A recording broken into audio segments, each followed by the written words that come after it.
열왕기하 4장입니다. 엘리사가 엘리야에게 갑절의 능력을 구했는데 엘리사에게 나타난 여러 표적들, 여러 이적과 기사를 여기서 소개해주고 있습니다. 제일 먼저 선지자의 제자들의 아내 중에 한 여인이 엘리사에게 왔습니다. 당신의 종 나의 남편이 죽었는데 당신의 종이 여호와를 경외한 줄을 당신이 아시는바이다. 그 생도 중에 그 선지자의 생도 중에 그 생도가 일찍 죽었습니다. 그 아내가 와가지고 우리 남편이 하나님을 경외한 줄을 당신도 알지 않습니까? 근데 우리가 지금 남편이 죽고 나서 빚을 얻었기 때문에 빚준 사람들이 와서 내 두 아들을 데려다가 종을 삼고자 합니다. 이게 얼마나 기가 막히겠어요. 엘리사가 그래서 그에게 내가 너를 왜 어떻게 하랴 하면서 내 집에 무엇이 있니 하고 물어봤어요. 그랬더니 여인이 우리는 기름 한 병밖에 없습니다. 그래서요, 그래, 그렇다면 너는 밖에 나가서 모든 이웃에게 가서 그릇을 빌려라. 그러는데 조금 빌리지 말고 많이, 빈 그릇을 많이 빌려가지고 그 다음에 너와 내 아들이 들어가서 문을 닫고 그 모든 그릇에 기름을 부어서 차린 대로 옮겨놔라. 그렇게 얘기를 했습니다. 자, 그러니까 여인이 가서 그 동네에 다니면서 막 그릇들을 전부 다 빌려다가 방 안에 가득 쌓아놓고 문을 닫고 들어가서 그 기름을 부었더니 기름이 막 그냥 계속해서 나오는 거예요. 그 빈 그릇에 하나 타워서 또 넣고 또 빈 그릇 채워놓고 또 넣고 빈 그릇 채워놓고 뭐 계속해서 나오니까 막 채워놨는데 아들 보고 야 그릇 또 갖고 와 그랬더니 이제 그릇 다 떨어졌습니다. 그런 순간에 기름이 딱 떨어지는 거예요. 자, 막 그냥 기름이 뭐 엄청나게 많은 양의 기름이 있게 되니까 엘리사에게 다시 와서 기름이 이렇게 막혔습니다. 그랬더니 엘리사가 말하기를 가서 이것을 팔아가지고 내 빚을 갚고 나머지는 내가 사용하도록 해라. 이렇게 얘기를 했습니다. 자, 이렇게 오늘 우리가 하나님의 성령은 한도 또 끝도 없이 부을 수 있으니까 우리는 주의 그 기름으로 부음받는 자가 되어야 됩니다. 예수님께도 성령과 능력을 기름부터 하셨다고 그랬거든요. 오늘도 우리 하나님 우리에게 기름 붓듯이 우리에게 성령을 부어 주실 줄로 믿습니다.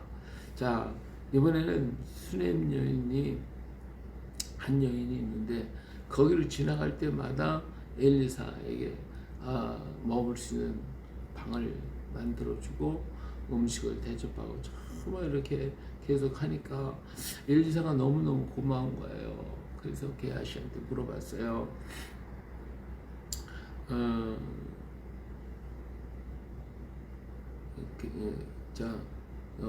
어떻게 이 여인에게 필요한 것이 무엇인지 말아봐라. 뭐 가정에 남편과 둘이 살고 있는데 돌아보니까 뭔지 모르겠어요. 게하시가 뭐라고 했냐면 이 집에 아들이 없으면 아이가 없다 이거죠. 아이가 없어서 쓸쓸합니다. 그 여인을 불러라. 그래서 수넴녀를 불렀어요. 그랬더니 엘리사가 뭐라고 했냐면 내년 이맘때에 아들이 있을 거다. 그렇게 얘기를 하니까 나는 늙었고 내 남편이 늙었는데 무슨 그렇습니까? 나를 속이지 마십시오. 하고 얘기를 했는데 정말 그 한 해가 지나가서 아들을 낳았습니다. 그 아들을 낳았으니 얼마나 기가 막히게 좋겠습니까? 자, 그런데 이 아이가 잘 자랐는데 어느 날 갑자기 아이가 몇 년이 지났겠죠. 이제 어린아이가 돌아다닐 정도가 됐으니까 추수꾼들에게 나가서 그의 아버지에게 이르렀더니 아이가 추수할 때에 아버지한테 왔는데 아버지한테 와서 머리 아파요 징징거리니까 아이를 갖다가 지금 일을 해야 되니까 아내한테 갖다 줬어요. 수레미안이 갖다 줬어요. 근데 이 아이가 머리 아프다고 엄마 품에 앉아서 이따가 한나들이 돼서 그냥 그분 죽고 말았습니다. 이거 기가 막힌 것이죠. 이 수남년이 아이를 안고 엘리사의 방에 가서 엘리사의 방에 침대에다 아이를 눕혀놓고는 남편에게 나귀 하나를 종을 불러달라고 그러더니 내가 엘리사를 만나러 가야 돼. 남편이 지금 아이가 죽었는지도 모르고 있는 거예요. 근데 갔다 오겠습니다. 그러니까 무슨 일이냐, 좁은 일이야. 하나도 슬픈 것도 없고 하는 것도 없이 그 나귀를 안장을 지우고 사원에게 몰고 가라. 내가 멈추지 말라고 말할 때까지 계속 달려가라 하면서 갈멜산에 가서 엘리사를 만나게 됩니다. 엘리사가 멀리 바라보니까 수넴 여인이 오는 거예요. 어떻게 된 거야? 하더니 수넴이 다가오더니 엘리사의 발 앞에 발을 붙잡고 막 그냥 이렇게 어쩔 줄 몰라 하는 거예요. 게하시가 그를 때로는 가만히 둬라. 무엇이 지금 마음에 안타까운 게 있구나. 근데 하나님께서 나에게 가르쳐 주시라는데, 여인이 말하기를 내가 내 주께 아들을 구하다니까. 언제 아들 달라고 했습니까? 이제 아들 줘놓고 아들 이렇게 죽게 만들었으니 내 마음이 이렇게 너무 아픕니다. 그러니까 엘리사가 너무 안타까워서 좀 게하시게 지팡이를 주면서 이걸 가지고 가서 아이의 얼굴에다 갖다 놔라 그랬어요. 그래서 이게 게하시로 달려가서 아이에게 지팡이를 갖다 놓으러 갔어요. 이 수넴 여인이 엘리사에게 난 당신과 같이 가지 않으면 안 갑니다. 그래서 이제 엘리사가 수넴 여인을 따라서 그 집에 들어가서 보니까 게하시가 와서 지팡이를 놨지만 그대로 있는 거예요. 그 엘리사가 들어가서 자기 방에 가서 문을 닫고 두 사람을 이렇게 있는데 엘리사가 그에게 엎드려서 그 아이를 안고 양손을 잡고 얼굴을 대고 그리고 같이 거기 엎드려서 기도해서 많이 기도하는 거예요. 하나님께 기도했어요. 자기 입을 그 아기 입에 자기 눈을 그 얼굴을 이렇게 다 대고 손을 붙들고 하나님께 기도했더니 몸이 차츰차츰 따뜻해지는 거예요. 그리고 내려와가지고 한 바퀴 돌고 그다음에 다시 가서 이렇게 또 이렇게 기도했더니 아이가 7번 재채기를 하고더니 눈을 뜨는 겁니다. 얼마나 감사합니까? 그래서 게하시를 불러가지고 수넴녀를 불러와라. 수넴이니까 자, 내 아이를 데리고 가라 그랬어요. 이 여인이 들어가서 엘리사의 발 앞에 정말 엎드려 감사하고 그리고 아들을 안고 갔다.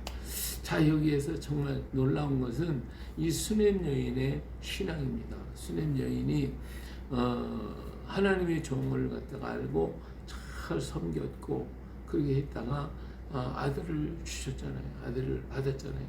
그런데 아들이 죽었단 말이에요. 근데 이 아들을 자기가 달라고 해서 것도 아니고 주었으니까 그 주신 분이 책임을 지는 거지. 나에게 있는 게 아니잖아요. 그러니까 엘리사에게 달려가 내가 언제 달라고 그러는데 아이들 저거 왜 데려갑니까? 라고 하는 거죠. 그러면서 자기가 그것 때문에 슬퍼하고 아파하는 게 아니라 모든 걸 다 맡기고 믿는 그 믿음이 얼마나 귀한지 몰라요.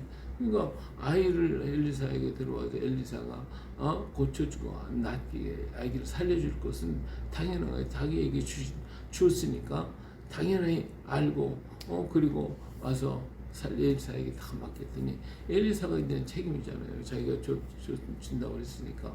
그래서 하나님 앞에 매달려 기도하는 것은 엘리사의 책임이죠. 엘리사가 하나님 앞에 기도할 때에 아이가 살아났고 그리고 수넴 여인은 그 아이를 안고 정말 감사하고 가는 거죠. 이렇게 수넴 여인의 신앙이 흔들림이 없는 그 신앙을 볼 때에 정말 어떤 일을 당하더라도 당황하지 않고 여기 막 죽었다고 떠들고 난리치는 게 아니라 하나님이 주셨으니까 하나님께서 해결하실 것이라고 하는 이 확신한 믿음을 가지고 걸어간 이 수넴 여인의 신앙이 얼마나 귀하고 아름다운가를 볼 수가 있습니다. 자, 그런가 하면 또 길갈에 이제 엘리사가 갔는데 그때 땅이 흉년이 들었습니다. 제대로 먹을 것도 없고 그러니까 들에 있는 거 불 두다가 이것저것 갖다가 그냥 삶아서 먹는 거죠. 그냥 거의 100명 그 여러 그 선지자 생도들이 거기에 있는데 큰 솥을 걸고 엘리사가 자기 사원에게 이를 때 큰 솥을 걸고 선지자의 제자들을 위해 국을 끓이라 했어요. 그러니까 한 사람이 나가서 돌아다 보니까 채소를 캐러는데 들어갔다가 들포도농굴을 만났는데 거기에 그 들호박이 있었단 말이에요. 근데 이 호박이 들호박이라는 게 이게 독이 있는 거예요. 그거 먹으면 안 되는 건데 이 생도들이 몰라고 먹을 것은 없고 그러니까 그걸 따다가 가다가 국을 끓였단 말이에요. 근데 갔다가 죽고 먹고 보니까 이 독이 있으니까 생도들이 먹다가 깜짝 놀라고 더 이상 못 먹고 이 독이 있습니다. 그렇게 때 엘리사가 가루를 가져라. 근데 가루를 갖다가 솥에 던졌어요. 그리고는 물을 줘서 먹게 했다. 그랬더니 독이 사라지고 말았어요. 정말 기적적인 역사가 일어났죠. 자, 그런데 한 사람이 바알살리사에서부터 왔습니다. 근데 그가 정말 그 어려울 때에 떡을 가지고 왔어요. 보리떡을 만들어서 20개 하고 그 자루에 채소를 담아가지고 엘리사에게 갖다 주려고 가지고 왔던 거죠. 자기 스승이니까. 그러니까 먹을 것이 없어서 모두가 다 굶주리고 어려울 때에 안타깝잖아요. 가지고 왔는데 엘리사가 그걸 가지고 자기가 먹는 게 아니라 생도들에게 다 나눠줘라 그랬어요. 이 생도들이 말이에요. 이게 100명이나 생도가 있는데 이거 가지고 많이 나눠줘. 먹고 남는다고 하셨어. 그래서 생도들이 나와서 나눠줬더니 정말 그들이 배불리 먹고 남았다라고 하는 예수님께서 500명의 기적을 일으킨 것 똑같은 그런 기적이 여기에 나타났다는 것을 볼 수가 있습니다. 자, 이처럼 하나님께서 놀랍게 엘리사를 통하여 역사하고 나타내시는 그 하나님의 손길을 봅니다. 우리 하나님이 하시고자 하시면 못하실 게 어디 있겠습니까? 누구를 통하여 어떻게 하느냐 이게 중요하죠. 엘리사는 엘리야를 바라보면서 끝까지 따라가서 이 은혜를 힘입게 되었어요. 이런 능력을 하나님께로부터 받게 됐다고 해요. 하나님은 지금도 역사하시고 일하시기 때문에 엘리사처럼 정말 하나님의 뜻을 따라 순종하고 걸어가려고 하는 이런 믿음의 사람에게 오늘도 하나님은 역사하신다는 것이죠. 여기 여러 사람들이 나오잖아요. 선조 생도의 부인, 스렘 여인, 나오잖아요. 이런 사람들이 모두가 다 믿음을 가지고 순종하잖아요. 선조의 생도 가루를 갖다 가루 갖다 펼쳤는데 그 독이 사라지면 그걸 갖다 또 먹었잖아요. 이 사람들의 그 믿음, 그 엘리사의 말 한마디를 그대로 믿고 따라가는 이 모든 믿음들을 또 여기서 만나게 되는 거죠. 우리가 이렇게 어떻게 그 황당한 얘기를 합니까? 이게 뭐 어떻게 그게 이루어질 수 있습니까? 선조의 생도가 기름을 붓는데, 얼마나 그릇을 빌려왔는지 모르지만 그 말을 믿었으면 아마 그릇을 많이 빌려왔을 거예요.